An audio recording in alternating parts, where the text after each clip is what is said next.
Junnar police Thane गुन्हा register number 56/2026 BNS act 305-331 प्रमाणे गुन्हा दाखल करण्यात आला होता। या गुन्ह्यामध्ये शिरोळ येथील मंदिरातील एका दानपेटीची चोरी 2 इसमांनी केली होती। त्यामध्ये CCTV फुटेज प्राप्त झाले होते। सदर गुन्ह्याचा तपास पोलीस ठाण्याच्या वतीने करण्यात येत होता। तसेच समांतर रीतीने माननीय पोलीस अधीक्षक सर श्री संदीप सिंह गिल सर, माननीय अपर पोलीस अधीक्षक रमेश चोपडे सर, माननीय उपविभागीय पोलीस अधिकारी श्री धनंजय पाटील साहेब, तसेच LCBचे पोलीस निरीक्षक श्रीलिमकर साहेब यांच्या मार्गदर्शनाखाली LCBचे पथकसुद्धा याचा तपास करत होते। LCB पथकाला माहिती मिळाल्यावरून त्यांनी तपास करून जुन्नर तालुक्यातील आणि शिरूर तसेच मंचर तालुक्यातील एकूण 8 मंदिरामधील घरफोड्या त्यांनी उघडकीला आणलेल्या आहेत। यामध्ये आरोपी नामे सुनील सुरेश आगिवले, राहणार कांदळी, सध्या तो कांदळीमध्ये राहत होता, तिथून त्यांनी माहिती काढून त्यांनी चोऱ्या केलेल्या आहेत। तसेच भीमा भाऊसाहेब गिरे हा नांदूर शिगोटे, तालुका सिन्नर, जिल्हा नाशिक येथील आहे आणि हा सुद्धा कांदळी इथे राहत होता। त्यानंतर त्यांनी सगळं परिसरातील मंदिराची माहिती घेतली होती आणि त्यांनी मंदिराचे चोरीचं सत्र चालू केलं होतं। परंतु स्थानिक गुन्हे अन्वेषण शाखा म्हणजे स्थानिक गुन्हे शाखा त्यांचे पथकाने सेलार साहेब पोलीस सेलार आहेत, तसेच आमचे पोलीस शिपाई सर्व जे आहेत कर्मचारी दीपक साबळे आहेत, त्यांच्या मदतीने सर्व तपास करण्यात आला होता। त्यामध्ये आरोपी अटक करण्यात आले, त्यांच्याकडून सर्व गुन्ह्यातील मालमत्ता हस्तगत करण्यात आलेली आहे। त्यांनी बराचसा मुद्देमाल खर्च केलेला आहे।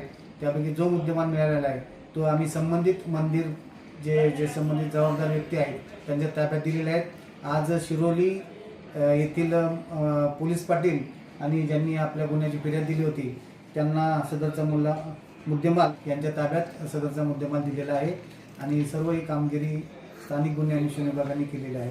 धन्यवाद। जुन्नर पोलीस स्टेशनच्या हद्दीमध्ये एकूण किती गुन्हे उघडकीस आलेले आहेत या निमित्ताने? चालू वर्षीचे जुन्नर पोलीस स्टेशन हद्दीमध्ये 2 गुन्हे झाले होते। ते दोन्ही गुन्हे उघडकीला आणले आहेत। ते दोन्ही गुन्हे याच आरोपींनी केलेले आहेत आणि त्याचा तपास ASI मुठे आणि पोलीस हवालदार हांडे यांनी दोन्ही गुन्ह्यात तपास केला। खरं तर भविष्यात अशा चोऱ्या होण्या म्हणून मंदिर ट्रस्टने नेमकी काय काळजी घेतली पाहिजे? चोऱ्या होऊ नये म्हणून पहिली गोष्ट मंदिर ट्रस्टनी जिथं जास्त उलाढाल होते ते त्यांनी वेळोवेळी रक्कम काढली पाहिजे। जास्त रक्कम राहून देऊ नये। वेळोवेळी 15 दिवसातून एकदा जे दानपेटीची रक्कम आहे सर्वांसमक्ष उघडून ती बँकेमध्ये ठेवली पाहिजे।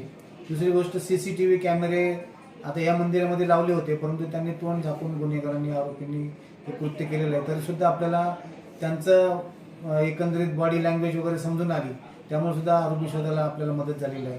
CCTV कॅमेरे तर गरजेचे आहेतच, त्याच्याच परिसरातले सुद्धा CCTV कॅमेरे त्यांनी लावले पाहिजे।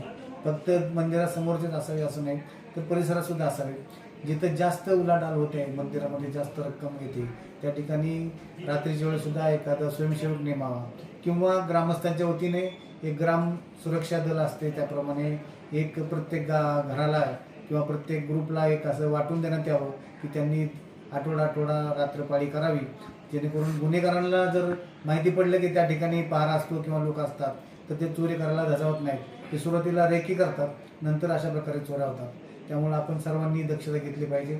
पोलीससुद्धा वेळोवेळी बंदोबस्त गस्त करत असतात, त्यासुद्धा गस्त केलं, त्यांच्या असे कोण संशयित आले तर त्यांना सुद्धा निदर्शनास या गोष्टी आणून दिल्या पाहिजे।